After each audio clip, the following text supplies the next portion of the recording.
April Fool's Day.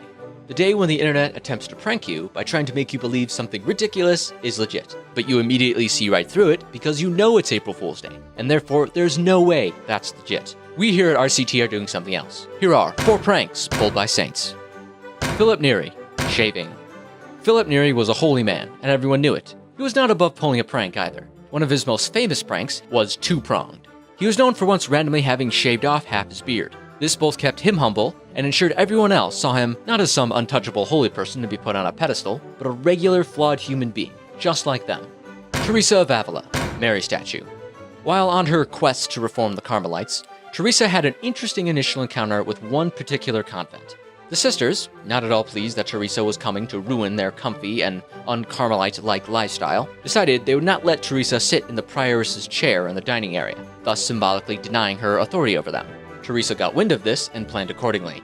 The next day, when the sisters arrived in the dining area, they were surprised to see a statue of the Virgin Mary in the prioress's chair, where Teresa had put it earlier.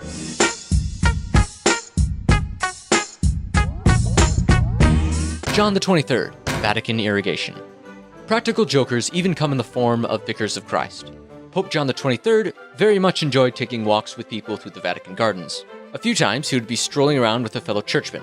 Presumably they would be discussing very serious Catholic stuff, when suddenly the sprinklers would come on and soak the clergyman. It didn't happen by accident. John the 23rd would set up the whole thing. Anthony of Padua, Book of Psalms.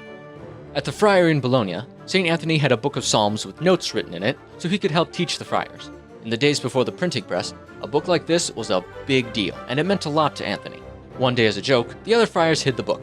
Anthony did eventually find it. The friars randomly repeated the prank over the next several weeks.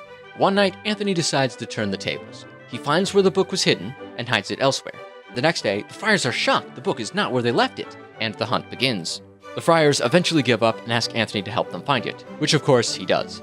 Thus the origin of why you pray to St. Anthony of Padua when you lose your keys. April Fool! That last one was fake. The real story involves that book of Psalms and a repentant thief, but you can look that up yourself. There you have it. And here's the obligatory request to watch some more videos, subscribe, and hit up RCT on Facebook and Twitter. Thank you very much.